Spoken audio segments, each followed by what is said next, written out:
నక్క బావ అడవులో వెళ్తుంటే, అంటే నక్కను బావ అనేవాళ్ళు, కుందేలు తమ్ముడు అనేవాళ్ళు, నక్క తాబేలు కథలు చెప్పేవాళ్ళు. అంటే కుటుంబ సభ్యుల్లాగా ఆ వన్యప్రాణం మన కుటుంబ సభ్యులు అనే భావన మా నాన్న చిన్నప్పుడు నాకు ఏర్పాటు చేశాడు. నక్క బావ ఏడికి వెళ్తున్నాం అని చెప్పి పంది అడిగింది, పంది బాగుపడుతుంది అడిగింది, ఇక్కడ దాకా బాగుపడుతుందని చెప్పింది. అంటే మనం కూడా నక్క మనకు బాగా అవుతుంది అని ఫీల్డ్లోకి వచ్చేవాళ్ళు. చిన్నప్పుడు తెలియదు కదా. అంటే వాటి మనం చంపుకుని ఎందుకు చదువుతాం, కుటుంబ సభ్యులు చంపుకుంటారా, ఆ భావన అప్పటి నుంచే మాకు ఏర్పడింది, నేర్పారు మన.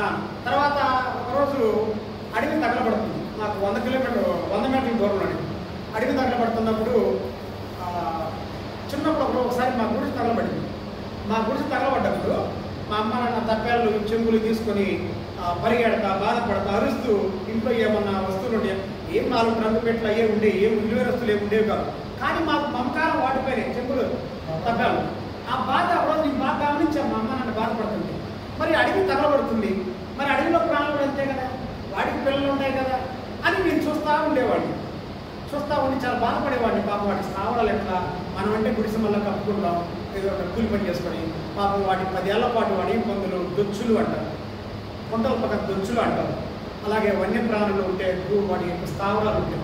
అలాగే కొన్ని రామచిలుకలు ఉంటాయి, తొర్రలు చేసుకుంటాయి. ఆ తొర్ర చేసుకోవడానికి చాలా కాలం పడుతుంది. మరి చెట్టు మొత్తం కాలం మళ్ళీ ఆ తొర్ర పాపం దాని చిన్న ముక్కుతో దాన్ని ఎంతకాలం పొడుస్తుంది, కష్టం కదా. కనీసం ఒక చాలా కాలం 2-3 సంవత్సరాలు కష్టపడితే కానీ దాని స్థావరం ఏర్పడుతుంది. ఒక అగ్నికి చెట్లు మాత్రం ఆవుతైపోతున్నప్పుడు చిన్న వృద్ధ పిల్లలు, చిన్న తొండ పిల్లలు ఎన్నో కాలిపోతుంది. ఈ మమకారం అనేది అప్పటి నుంచే ఏర్పడింది.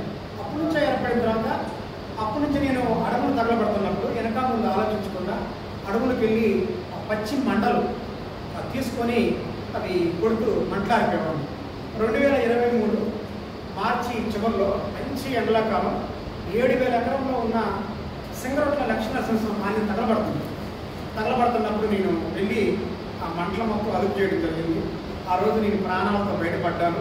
ఎందుకంటే ఆ మంటలు ఆరిపే క్రమంలో నేను ఎక్కడికి ఎక్కానో నాకు అర్థం కాదు. బాగా కొండ మీదకి ఎక్కాను. ఎక్కి కొట్టి అవన్నీ దెబ్బలు కాళ్ళకి రాసుకుపోయి, ముళ్ళులు పుచ్చుకుపోయి, చివరికి గొంతెండిపోయి, చివరికి నాకైతే ఇదే లాస్ట్ రోజు గుర్తొచ్చింది.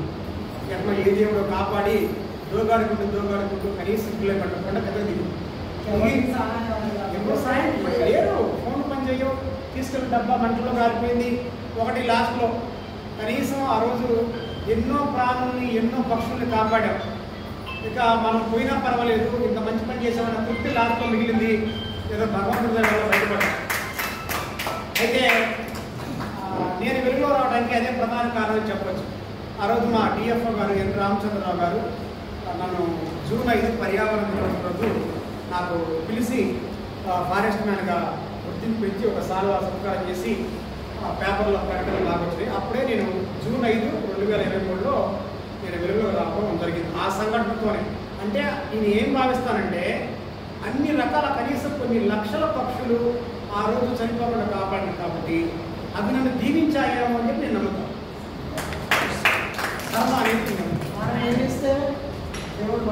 తర్వాత మీరు ఇందాక ఒక మాట అడిగారు, నీకు ఆకేంటి గుర్తుందా అని అడిగారు.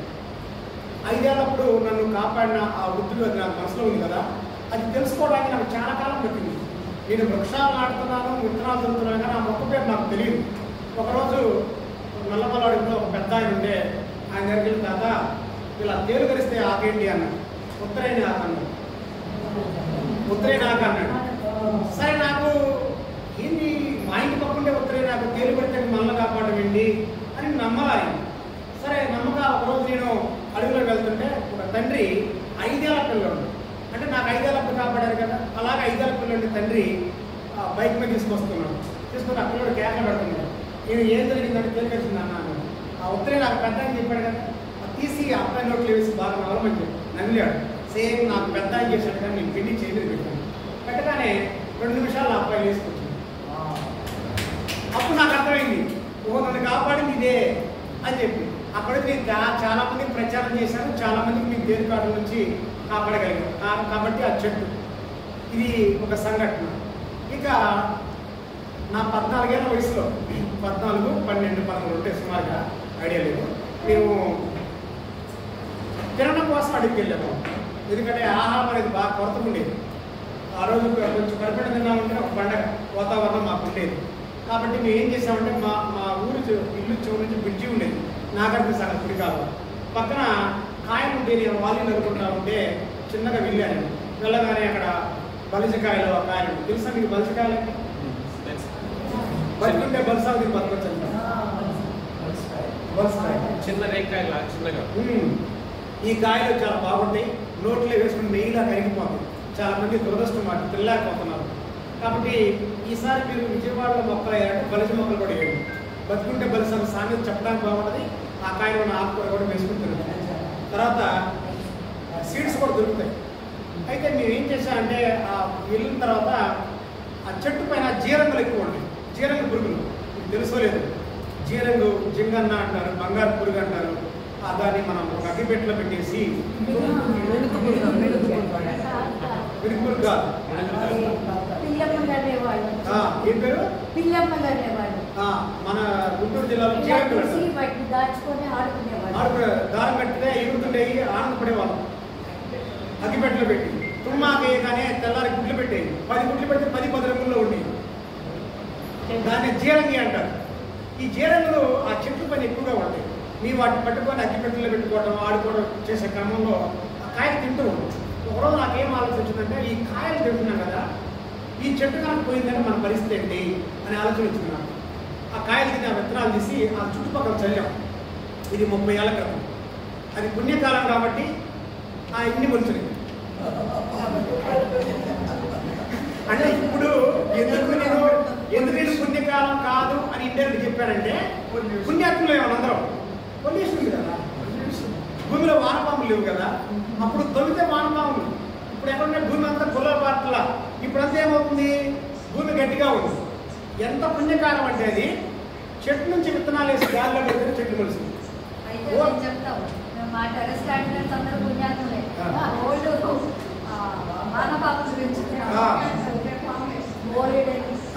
మనందరం పుణ్యాత్ములే, కానీ కాలం అనేది గుల్లబాటు లేదు.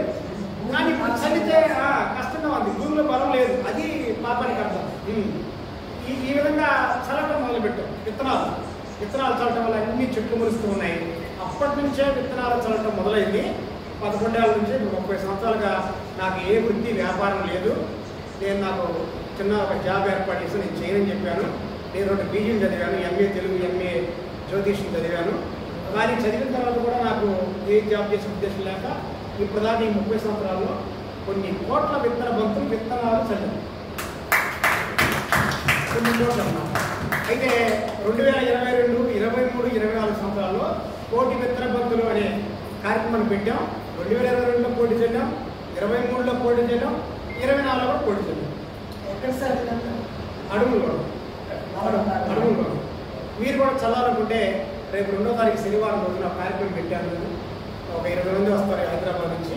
మీరు కూడా కొంతమంది వచ్చి విత్తనాలు స్వయంగా చల్లండి. గతంలో లీలాకుమారి గారు వాళ్ళు రావాల్సి ఉంటే కార్యక్రమం ఆగినారు. రేపు మీరు అడుగులోకి వచ్చేసి మీరు చేతితో స్వయంగా విత్తనాలు చల్లండి. మీ గ్రూప్లో పెట్టి నాకు ఆవిడకి నేను పోస్ట్ షేర్ చేశాను, దాన్ని గ్రూప్లో పెట్టింది వచ్చేయండి. ఈ రకంగా మనం విత్తన బంతులు ఇలా మనం చల్లి ఎక్కువ సృష్టించవచ్చు. ఇప్పుడు మీరు మా ప్లేస్ లేదండి అన్నారు, ఆ కృష్ణాన్ని ఉండాలండి. అక్కడ మరణంలా పెరిగిన కృష్ణాన్ని మీరు బస్సు చూస్తూ ఉంటా, అక్కడ చల్లేసేయండి, ఏమవుతుంది కూడా చల్లేసి. మనం చల్లాలే కానీ ప్రదేశాలు చాలా ఉన్నాయి. మనం మనసుతో ఆలోచించండి. మన పాఠశాలలు కానీ రోడ్డుకి ఇరువైపులు కానీ మనం చల్లండి. మీకు కనుక ఇక్కడ విజయవాడలో ఇక గ్రీనరీ ఎక్కువైపోయింది, మనకి ప్రదేశం రండి, పక్కన కొండలు చల్లుదామండి. నేను భాష చెప్తాను, 20 కిలోమీటర్లు రండి, గుంటూరు కొండమీద రండి. కొండమీద కొండ ఉంది కదా, ఆ కొండ మీద చల్లుతామండి. ఆ చుట్టుపక్కల రోడ్డు మీద చల్లుతామండి. ఒక 20 కిలోమీటర్లు రండి. మీకు ఆలోచన రావచ్చు, అందరం ఎక్కడ వస్తామండి అని చెప్పి. నేను నల్లమల్ల అడవిలో ఉమ్మడి గుంటూరు, ప్రకాశం, కడప, కర్నూలు, మహబూబ్ నగర్, నల్గొండ 6 జిల్లాల్లో విస్తరించి కొన్ని లక్షల ఎకరాల్లో ఉంటుంది. నడిచే నేను రోజు 15 కిలోమీటర్లు నడిచే సందర్భాలు ఉన్నాయి, చల్లిన సందర్భాలు ఉన్నాయి. తర్వాత ఒక స్కూటీ వేసుకొని 20-30 కిలోమీటర్లు తిరిగి చదువుతూ ఉన్నాను. ఇప్పటికీ 2 లక్షల ఎకరాలు సుమారుగా, 2 కాదు 3 కూడా ఉండొచ్చు, 2 లక్షల ఎకరాలు తిరిగి అడవుల్లో ఉన్న ప్లాస్టిక్, పగిలిన సీసాలు, పాలిథీన్ కవర్లు, ఇవన్నీ భూమిలో కూరుకుపోయిన వాటితో సహా నేను తీసి 2 లక్షల ఎకరాల విస్తీర్ణంలో అడవిని శుభ్రం చేశాను. కొన్ని వందల ప్రాణులు చనిపోకుండా మనం కాపాడగలిగింది. దీనికి నాకు స్ఫూర్తి ఏంటంటే, ఒకరోజు నాకు 14 ఏళ్ల వయసులో నేను అడవిలోకి వెళ్తున్నప్పుడు ఒక అందమైన పక్షి, ఆ పక్షి పైన ఉన్న రంగులు మళ్ళీ ఏ పెయింటర్ కూడా ఎన్ని రంగులు వేసినా మళ్ళీ సృష్టించలేడు. అది సహజ సిద్ధంగా ప్రకృతి అందం. ఇది ఏం జరిగిందంటే, ఒక పగిలిన సీసా ఉంటుంది, ఒక బీర్ బాటిల్, అందులో కొంచెం ఏదో రంగు నీళ్ళు ఉన్నాయి. రంగు నీళ్ళలో ఇది అట్లా దాహం తీర్చుకుంటుంది. 2 వేసలు అంటే అది వర్షం పాటు నీరు కాదు, ఎవరో తాగి పడేసి వేరే 2 చుక్కలు మిగిలిపోయింది. ఈ పక్షికి ఏం కావాలి? ఆ చుక్క దాహం కావాలి. అది తాగింది. తర్వాత చూస్తే అక్కడెక్కడో మధ్యలో పడిపోయి చనిపోయింది. అంటే ఆ పక్షి కావచ్చు, వేరే పక్షి కావచ్చు, కానీ మనం అదే అనుకోవాలి కదా. నా మనసు చలించిపోయి ఇలా పక్షులు వ్యర్థాల బారిన పడి మనం పొలం ప్యాకెట్లు తిరిగి ఎక్కడ వేస్తూ ఉంటారు. బజార్లో చెత్తకుండీల్లో ఆవులకి వేస్తుంటారు, అవి తిని చనిపోతూ ఉంటాయి. ఈ మధ్యకాలంలో ఏదో రాష్ట్రంలో చూస్తే ఒక అడవిలో ఆవు ఏరుగు చనిపోతే ఏరుగు యొక్క పొట్టలో 40 కేజీలు ప్లాస్టిక్ ఉంది. 40 కేజీలు ప్లాస్టిక్. అది కేవలం ప్లాస్టిక్ వల్ల చనిపోయింది. అలాగే అందమైన పక్షులు, నెమళ్ళు, అడవి పందులు, అలాగే చిన్న చిన్న ఉడతలు అన్ని ప్రకృతికి మేలు చేసేవి. 84 లక్షల జీవరాశుల్లో ఒక మనిషి తప్ప అన్ని ప్రకృతికి మేలు చేస్తుంది. మరి ఏంటంటే ఇవన్నీ చనిపోతూ ఉన్నాయి. నేను చనిపోకూడదనే ఉద్దేశంలో అడవుల్లో తిరిగి అక్కడ చేస్తూ ఉన్నాను. తర్వాత మేము అందరం కూడా చిన్నప్పటి నుంచి చికెన్ అనేది మాకు అలవాటు ఉంది. అలవాటు ఉన్న తర్వాత ఒకరోజు నేను అడవిలోకి వెళ్ళినప్పుడు అక్కడ ఒక ఒక ఒక ప్రాణి, అందమైన ప్రాణి అనుకోవచ్చు, అది పడిపోయింది, చనిపోయింది. దాని పొట్ట చీలిపోయింది, మాంసం అంతా బయటకు వచ్చింది. నాకు అనిపించింది, ఎందుకు ఆ రోజు ఇదే కదా మనం తినేదనిపించింది, ఇదే కదా మనం తింటుంది. అదంతా దుర్గంధం వస్తుంది, దుర్గంధం, ఆ పేగులు ఇవే కదా మనం తినేది పల్లెలు వేసుకొని. అంటే మాంస తినద్దని నేను చెప్పను, నాకు అది అనుభవం మీకు చెప్తున్నాను. నాకు అనిపించింది, మనం ఈ 100 గ్రాముల మాంసం, అందమైన పక్షి 100 గ్రాముల మాంసం కోసం మనం పాకులాడుతున్నాం. ఈ 100 గ్రాముల మాంసం పక్షిని కనుక మనం చంపకుండా ఉన్నట్లయితే, అది చనిపోకుండా ఉన్నట్లయితే, 1 సంవత్సరంలో అది విసర్జన ద్వారా ఎన్ని చెట్లు కల్పిస్తుంది? అడవులో చెట్లు మనం వేయలేదు కదా. నేనంటే 30 ఏళ్ళ చెట్లు జరుగుతున్నా, అంతకుముందు ఎవరు వేశారు? ఇది పక్షులే కదా. తర్వాత ఇది చెట్టు మొలిచిన తర్వాత వర్షాకాలంలో చెట్టుకు చెదలు పడుతుంది. చెదలు పట్టినప్పుడు ఆ చెదల్ని పొడుచుకొని ఈ చెట్టు చనిపోకుండా కాపాడుతుంది. ఒక 100 ఏళ్ళ చెట్టుకు చెదలు పడితే పక్షి ఎలుగుబంటే చెదలు తింటుంది, దేని తింటుంది? చెదలు తింటుంది. ఇవే కాపాడేది. మరి దీన్ని ఎందుకు చంపాలి అనే ఉద్దేశం, నేను చంపలేదు, చంపనివ్వకూడదు అనే ఉద్దేశంలో ఆ రోజు నుంచి నేను అడవుల్లో ఏ వేటగాడు కూడా అడవులోకి వెళ్ళలేదు. చివరికి వాళ్ళు వేటగాళ్ళు కొంతమంది గొర్రెలు కాసేవాళ్ళు, మేకలు కాసేవాళ్ళు ఆ డిఎఫ్ఓలు చెప్పారు, సార్ ఎవరు సార్ అతను అడవుల్లో తిరుగుతున్నాడు, మమ్మల్ని ఎవరు అడవులోకి వెళ్ళలేదు ఏంటని. డిఎఫ్ఓ గారు నాకు నవ్వుతూ ఫోన్ చేసి, నీకు కార్డు ఇస్తానయ్యా నేను అడవుల్లో అన్నాడు. ఏమొద్దు సార్, కార్డు ఏమొద్దు, నేను ఎవరికి గట్టిగా చెప్పను, ప్రతినాడు చెప్తా, అరే బాబు 100 గ్రాముల మాంసం అది తినొద్దని ఆయన, దానివల్ల ఇంత నష్టం ఉందని వివరిస్తాను సార్ నేను చెప్పాను. ఆ బలహీన క్షణమో అదృష్టమో ఏంటో కానీ చాలామంది అడవుల్లో వేట మానుకున్నారు నేను చెప్పిన మాటల వల్ల.